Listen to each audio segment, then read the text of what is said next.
We start. So there are two magic numbers. One is 40, the other is 10, which you need to understand. 70 is for ER3A phones, which we are not using, but if you start using that, then that becomes magic. To understand 40 and 10. So these magic numbers 40 dBHL and 10 dBHL are what? These are how much dBHL of sound is needed to reach the other ear.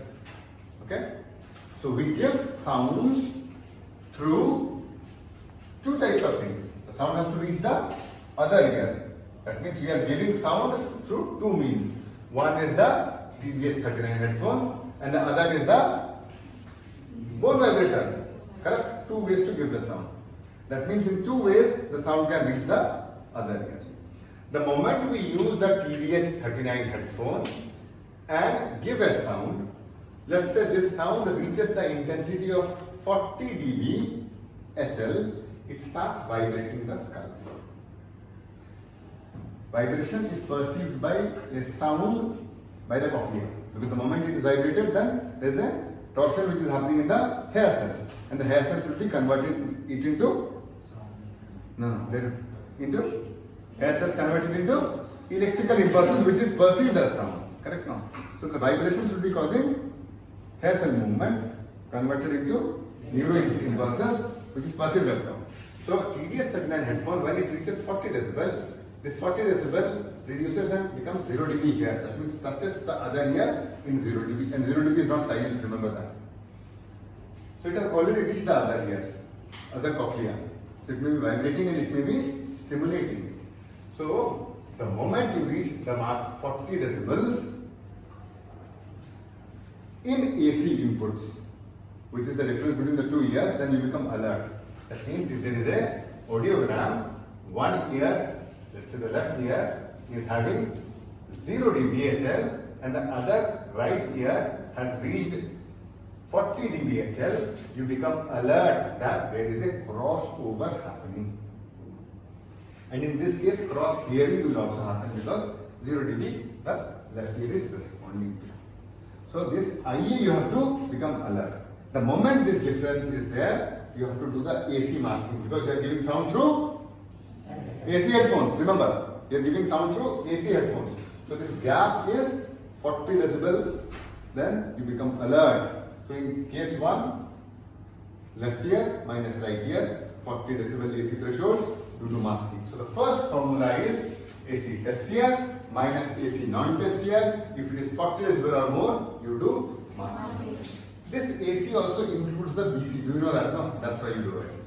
Next, after doing both the ACs, you do the AC of the BC of the better ear. So here you did the BC of the better ear and you get a threshold here. Let us say the same threshold 0.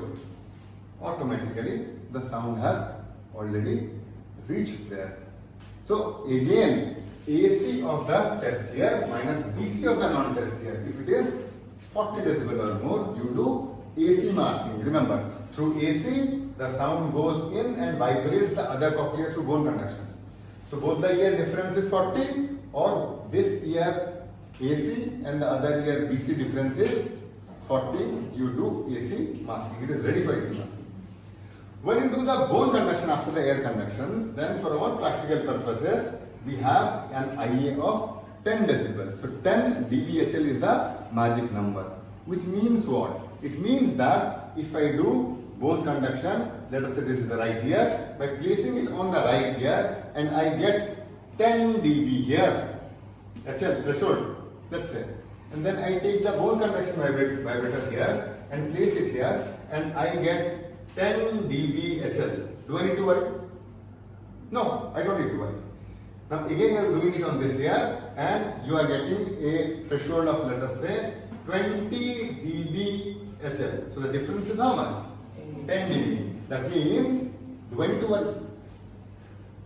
Because I may not need to worry. Because for practical purposes, 10 dB gap is accepted. Which means, when I give 20 dB sound this side, it is no doubt stimulating the ipsilateral cochlea. But this amount of sound reaches here by 10 decibel for sure for contralateral cochlea also. But for practical purposes, we say, okay, no need to worry. This much of sound can be tolerated, right? So 10 dB gap is tolerated. But the moment if I do the BC here and the sound, the threshold comes to 30 dBHL, do I need to worry? I need to worry because to this cochlea it is coming by 30 dBHL, but to the other cochlea 30 minus 10 is equal to. So I start worrying about it. Okay, the other ear cochlea may be responding to it. But we do not do BC of one ear and the BC of the other ear, no. What we do? We do the AC of one ear and the AC of the other ear. AC also includes the BC. Yes. AC means external, middle, inner ear. BC means only the inner ear. So AC thresholds are taken up as the BC threshold representative. And in case there is a gap of more than 10 decibel, means 15 decibel or equivalent, then we do BC masking. Understood? Which means that if I have a audiogram like this, phase 1 I have done my AC, then I have done my right ear ka AC. Let us say this is 10 dB and this is 30 dB. By the first formula, do I need to do masking? No. By the second formula, do I need to do masking? No. The AC masking I don't no need to do now. But by the third formula, when I do my BC, then I see that my BC of the left ear is again at 10 only. Do I need to do masking? I need to do masking because here, this is the left ear and this is the left ear. So for this left ear, if I see, then for this left ear, the BC threshold is 10 dB. But for the right ear, the BC threshold is 30, which means if I give a sound of 30 decibel here, then the cochlea is responding.